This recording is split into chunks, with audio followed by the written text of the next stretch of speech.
Salut les youtubeurs, on attaque avec ce premier épisode sur la construction du nouveau studio et on va commencer par quelque chose auquel vous vous attendez peut-être pas, mais vous l'avez vu dans le titre, donc en fait vous savez. On va s'attaquer au matos informatique et au matos de bureau. Je vous parle de ça en premier, non pas parce que c'est forcément la chose la plus importante à développer dans un premier temps pour votre chaîne YouTube, mais tout simplement parce que moi c'est l'ordre dans lequel je vais faire les choses, tout simplement parce que le studio est pas prêt. Là on est dans un studio temporaire, on va dire, c'est la seule pièce un peu chauffée de la maison, donc pour l'instant je suis bien là. Vous voyez que le décor est juste parfait, magnifique, un beau mur béton. Alors, de quel besoin je pars au départ ? Faut bien garder en tête que ce que je vais vous donner là, déjà ce ne sera pas les références exactes. Les références exactes je vous les mettrai dans la description si ça vous intéresse, mais le but n'est pas de débattre si c'est le bon processeur et tout ça. Le but ici est d'essayer de vous aider à vous focaliser sur les bons éléments pour pas gaspiller votre argent et mettre votre argent là où il faut pas. Sachez aussi que c'est une config qui est plutôt pas mal, plutôt performante, parce que j'ai un petit peu de sous aussi à mettre dedans, et aussi parce que ça fait 8 ans que je fais des vidéos sur YouTube, et je sais à 300% que je vais encore faire des vidéos sur YouTube pendant quelques années, des vidéos, des podcasts, des lives, enfin voilà, tous ces éléments-là, je les ai déjà testés plusieurs fois, donc voilà, quelque part, pour moi c'est justifié, pour ma boîte c'est justifié en ce sens-là. Alors, de quel besoin je pars ? Aujourd'hui, j'avais un PC de bureau, un PC fixe, qui date des États-Unis, quand j'habitais aux États-Unis, donc il y a maintenant, avant que je démarre ma chaîne YouTube, donc il y a 9 ans. Donc autant vous dire qu'il est bien daté. Et puis ces derniers temps, je faisais beaucoup sur mon ordinateur portable, celui avec lequel je me filme là à la webcam. Donc voilà, moi j'en ai besoin pour faire du montage de vidéo 4K. Tant que je faisais du montage vidéo en 1080p, il n'y avait pas de souci. En 4K, ça commence sérieusement à faire ramer l'ordi. Ça fait planter régulièrement l'ordi aussi, ou au moins Premiere Pro, le logiciel de montage. Donc voilà, c'est de plus en plus frustrant, ça fait perdre du temps. J'ai aussi besoin de pouvoir faire des captures d'écran régulièrement sur des vidéos. Je vais illustrer en montrant soit des photos, soit des retouches photos, soit des captures d'écran pour vous expliquer comment ça marche dans le YouTube Studio, etc. Donc j'ai besoin de pouvoir faire des bonnes captures d'écran. Là aussi c'est pareil, dès que je capture en 4K, ça devient compliqué avec mon ordinateur portable. J'ai besoin de pouvoir faire des streamings de vidéos. Là c'est pareil, j'avais beaucoup de surchauffe pour les précédents lives que j'avais fait. Alors le streaming c'est pas le plus urgent parce que je vais attendre d'avoir la fibre déjà ici. Pour l'instant dans le petit village où je suis il n'y a pas de fibre, mais voilà, je désespère pas que ça arrive un jour, mais j'aimerais que mon ordi soit prêt pour ça. La retouche photo aussi. Alors retouche photo, je suis pas trop gêné pour l'instant, même si sur certaines opérations c'est un petit peu lent, mais c'est pas trop grave. Et puis le dernier point surtout, c'est que j'ai pas envie de changer de PC tous les 2 ans. L'informatique ça m'a beaucoup intéressé à une époque, ça m'intéresse beaucoup moins aujourd'hui. Là j'ai dû m'y replonger dans tous les éléments d'un bon PC. Et puis on va parler du bureau aussi, de l'aménagement de l'espace ensuite, pour avoir un bon espace de travail. Et autant vous dire que j'ai pas envie de me replonger là-dedans tous les 2 ans. Donc voilà, on va parcourir ça tout de suite. Alors on commence par l'ordinateur, la grosse bête. J'ai gardé la tour que j'avais, parce que la tour était très bien, donc j'ai une tour ATX pour ceux qui connaissent. C'est le format de la tour, c'est même pas une marque, qui marche très bien. J'avais une bonne alimentation, donc je l'ai gardé aussi. Et la première chose, la plus importante, surtout si vous êtes sur la suite de logiciels Adobe, c'est le processeur. Aujourd'hui, pour tout ce qui est montage vidéo, tout ce qui est retouche photo, etc., c'est le processeur qui est utilisé à 90-95%. Donc vous avez besoin, plus votre processeur est bon, plus vous allez être rapide dans vos montages, l'encodage, etc. Donc j'ai pris un très bon processeur pour ça.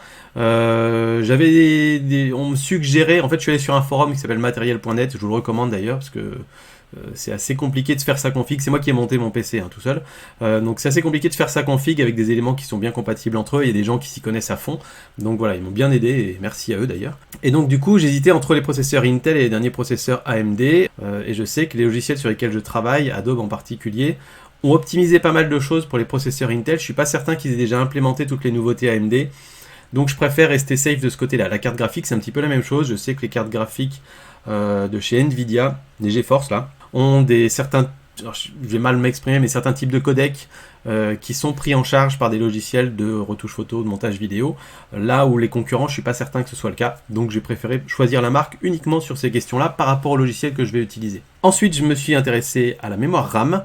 J'en ai pris beaucoup, 64 Go, parce que bon, ça coûte pas super cher, on va dire, dans l'ensemble. Et donc je voulais aller au max possible pour vraiment avoir aucun souci de ce côté-là. Et puis des disques durs SSD, mais là j'en avais déjà, donc ça c'est plutôt l'avantage. Les SSD, si vraiment il y a un truc que vous voulez, si vous avez vraiment un tout petit budget que vous voulez juste faire booster votre PC, changez le disque dur, votre vieux disque dur mécanique et passez sur un SSD, ça va déjà vous changer la vie pas mal. Et puis ensuite, tout le reste, c'est moins important. Carte graphique, ventilateur, alimentation, carte mère. Évidemment, il faut que ça aille bien ensemble et que ce soit les bons éléments de bonne qualité. Mais c'est pas forcément sur cela où il faut avoir les meilleurs trucs et les plus chers. Donc voilà, la carte graphique en particulier, j'en ai pris une correcte, mais loin d'être les meilleures cartes graphiques, parce que sinon les prix montent vraiment très rapidement. Parce que de toute façon, je vais pas faire de jeux vidéo sur mon ordi, ou alors très peu avec les enfants. Donc voilà, c'est pas le but de ce PC-là en tout cas. Donc si ça vous intéresse d'aller voir la config, je vous la mets dans la description. J'ai pris peut-être une après-midi à monter le PC. Au début, j'ai un peu flippé parce que ça démarrait pas et tout. Enfin voilà, me suis débrouillé. Maintenant, ça marche bien, je suis très content. Ensuite, deuxième point, ça va être les écrans. C'est super important si vous êtes comme moi en train de travailler sur vos écrans toute la journée. C'est important d'avoir des bons écrans. Et quand je dis des bons écrans, c'est que ça fait quelques temps maintenant que j'ai plusieurs écrans. Alors maintenant, là sur le chantier, j'en ai qu'un pour l'instant, mais dès que mon studio sera installé, je pourrai ressortir mon multi-écran. Et c'est vraiment super pratique de pouvoir, par exemple, afficher la vidéo d'un côté et avoir les réglages de l'autre, ou avoir une tâche d'un côté et une autre de l'autre. Si vous faites du streaming, par exemple, j'aime bien l'idée de pouvoir se voir d'un côté et voir les commentaires et l'interface de l'autre. Enfin voilà, il y a plein d'options qui sont vraiment très pratiques à avoir plusieurs écrans. Là, encore une fois, c'est pareil, c'est un budget. C'est absolument pas indispensable d'en avoir plusieurs. Moi, j'ai déjà ces écrans-là, donc un que j'avais acheté et un qu'on m'a offert dans le cadre d'un partenariat. Donc pour l'instant, je vais les garder, j'ai pas besoin d'en racheter non plus. Ensuite, le son. Alors quand je parle de son, je parle pas de tout ce qui est matériel de tournage. On verra ça dans une autre vidéo, tout ce qui est caméra, son, lumière et tout ça. Je parle plutôt du son à mettre dans les oreilles pour travailler, parce que les vidéos, c'est 50% de son, voire même parfois un peu plus, tellement c'est important. Je commence à faire des podcasts maintenant, avec un podcast qui s'appelle Les Créateurs Vidéo. Pareil, il faut un bon son. Donc je me suis acheté un casque. Alors là, je me suis fait un petit peu plaisir, c'est vrai. C'est un peu plus que ce que les besoins requéraient, on va dire. C'est Jérôme de la chaîne Nowtech, vous connaissez, moi je suis un grand fan de Jérôme, qui avait testé ses écouteurs. C'est les Sony qui sont excellents, réduction de bruit, donc pareil, quand on prend le train, l'avion et tout, on n'entend rien, c'est super. Et vraiment super chouette pour écouter de la musique et faire d'autres choses aussi que le boulot. Mais c'est vrai que pour retoucher pour monter les vidéos, c'est juste génial, parce que on a une qualité sonore très très bonne, et ça permet du coup de vachement mieux entendre les défauts de sa propre voix, les différences de niveau entre la musique et la voix, etc. Donc ça permet d'être beaucoup plus précis, et ça me plaît bien. Et en particulier pour les podcasts, maintenant que je fais des podcasts, le son est super important. Les premiers podcasts que j'ai fait, le son est plutôt mauvais. Alors j'ai beaucoup à apprendre de ce côté-là, donc autant avoir un bon outil aussi derrière. Ensuite, on va parler un peu de confort. Alors, le confort, encore une fois, c'est des choses on peut faire sans, mais moi ça me permet soit de gagner du temps, soit de gagner l'espérance de vie, on va dire ça comme ça. Le premier élément, c'est encore un truc sur les conseils de Jérôme, mais c'est une souris de chez Logitech. Alors je l'ai pas là, elle est ailleurs là où on loge en ce moment. Mais c'est une souris qui a la particularité d'avoir des boutons sur le côté et surtout une molette sur le côté. C'est-à-dire que vous avez une molette sur le dessus, une molette sur le côté. Et ça, pour faire du montage vidéo, c'est absolument génial, parce que vous avez une molette qui peut permettre de déplacer la timeline et l'autre de déplacer le point de lecture, par exemple. Et ça permet du coup de faire les cuts beaucoup plus rapidement. Enfin, en tout cas, moi j'aime beaucoup et je l'ai bien configuré. Et là, je gagne vraiment beaucoup de temps sur mes montages. Donc ça, c'est pour le coup un investissement qui est vite rentabilisé. Le clavier, j'ai pas besoin d'en racheter, j'en ai un vieux qui me va toujours très bien. Pour le coup, le clavier, j'ai pas vraiment besoin d'avoir un truc particulier. Et puis la chaise, je l'ai changée, c'est pareil, c'était une chaise que j'avais depuis 7-8 ans.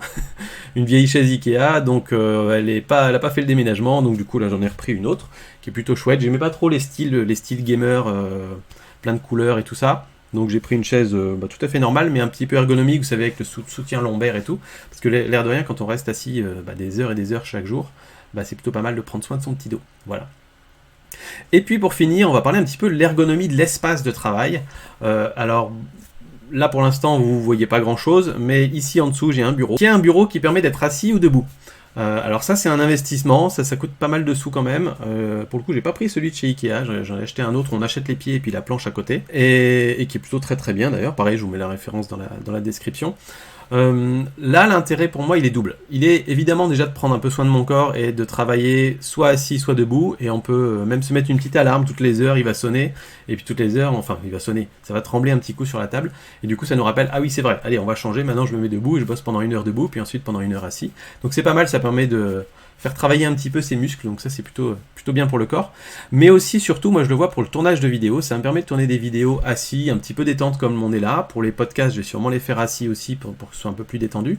Mais j'aime bien moi tourner mes vidéos debout. Et donc de pouvoir tourner debout en étant à mon bureau, en ayant accès à mon ordinateur, à mes écrans, etc. Pour certains formats de vidéo type MPR News où je veux pouvoir montrer des choses sur l'écran, ça me permet d'avoir vraiment beaucoup de flexibilité et de pouvoir m'adapter comme ça. Ça me permettra même de faire une sorte de petit slider. Si je veux faire des plans pour montrer des produits, je peux avoir un produit qui monte, qui descend, avec peut-être la caméra au-dessus. Enfin, voilà, ça permet de plein de créativité. Donc je vais même m'en servir pour les tournages finalement. Et puis j'ai pris un bras articulé pour le micro, là vous voyez pour l'instant ce micro, alors c'est un tout nouveau micro, c'est nouveau pour moi, c'est le Blue Yeti, beaucoup d'entre vous connaissent, d'ailleurs dites-moi si le son est bien, moi il me plaît bien pour l'instant. Là pour l'instant il est posé sur le bureau, mais il sera sur un bras articulé, ce qui permet de ne pas l'avoir en plein dans le cadre devant tout le monde. Et il y aura aussi un filtre pop, parce que là pour l'instant si je me rapproche, pop, vous voyez c'est un petit peu dégueulasse, donc voilà, ça permettra d'avoir un son un petit peu plus propre. Donc ça, le bras articulé va arriver dans quelques jours. Et puis j'ai aussi pris des bras articulés pour les écrans, ça me permet d'avoir beaucoup de place sur le bureau et pouvoir bouger les écrans à ma convenance, justement dans le cadre des tournages de vidéos aussi, pour pouvoir montrer un truc, ou éventuellement avoir un écran face à moi et un autre écran face à la caméra. Ça permet de faire vraiment plein de choses différentes. Pour les lives aussi, je pense que ça peut être vraiment intéressant. Et puis, je me demandais aussi s'il fallait pas que j'achète des bras articulés pour les lumières. Je sais que chez Naotech, ils en ont pas mal. Mais je suis pas encore convaincu, parce que je suis plutôt du genre à avoir un ou deux setups de tournage. Alors, quoi que cela dit, je vais avoir plusieurs décors dans le nouveau studio. Donc c'est peut-être pas con en fait d'avoir des bras articulés, mais qui du coup seraient peut-être fixés au plafond pour pouvoir tourner dans un sens ou dans l'autre. Mais c'est vrai que j'aime bien moi avoir des lumières qui sont fixes et avoir toujours le même éclairage et pas m'embêter à chaque fois à refaire les réglages sur l'éclairage. Donc voilà, je verrai, c'est encore en réflexion cette affaire-là. Voilà pour le matériel informatique et bureau. J'espère que ça vous aura intéressé, que vous aurez appris quelques trucs sur peut-être vos propres espaces. J'ai bien conscience que beaucoup d'entre vous, surtout si vous débutez tout juste sur YouTube, vous n'avez vraiment pas besoin d'acheter tout ça. C'est vraiment, moi pour le coup, déjà parce que j'avais l'opportunité de le faire cette année, parce que j'ai généré un petit peu de sous qui me permet de réinvestir dans mon studio, et aussi parce que c'est mon espace de travail à temps plein maintenant, que ce soit pour les clients, que ce soit pour le coaching, que ce soit pour tourner peut-être d'autres formations pour le coin des youtubeurs plus tard, qui sait. Voilà, c'est bien d'avoir un espace où c'est confortable et ergonomique. Donc voilà, vous n'en avez pas forcément tous besoin, mais si vous êtes au moment de vous poser ce genre de questions, j'espère que ça vous aura apporté quelques infos. On parlera prochainement du matos pour le tournage des vidéos, on parlera aussi du décor aussi évidemment, parce que petit à petit, une fois que le studio sera installé, on pourra commencer justement à décorer un petit peu, créer les différentes ambiances, les différentes atmosphères. J'aimerais bien avoir aussi un studio dans lequel je peux éventuellement accueillir d'autres youtubeurs qui pourraient tourner leurs propres vidéos aussi éventuellement, donc quelque chose qui soit vachement modulaire. Donc voilà, on va encore avoir beaucoup de chemin à faire. Donc si vous voulez suivre un petit peu la création de ce studio, n'hésitez pas à vous abonner au coin des youtubeurs si ce n'est pas déjà fait. Et si vous voulez tourner une vidéo de bonne qualité, je vous l'avais déjà dit, pour tourner une vidéo de bonne qualité, vous n'avez pas besoin d'avoir un matériel de dingue. Et puis je voulais vous dire un dernier truc. C'était quoi? Oui, Black Friday. Parce que cette vidéo sort probablement le jour du Black Friday. Juste pour vous dire en fait une petite phrase très simple. Si vous aviez repéré quelque chose avant le Black Friday, vous l'aviez mis dans votre wishlist ou un truc comme ça, et que le Black Friday c'est en promo, achetez-le.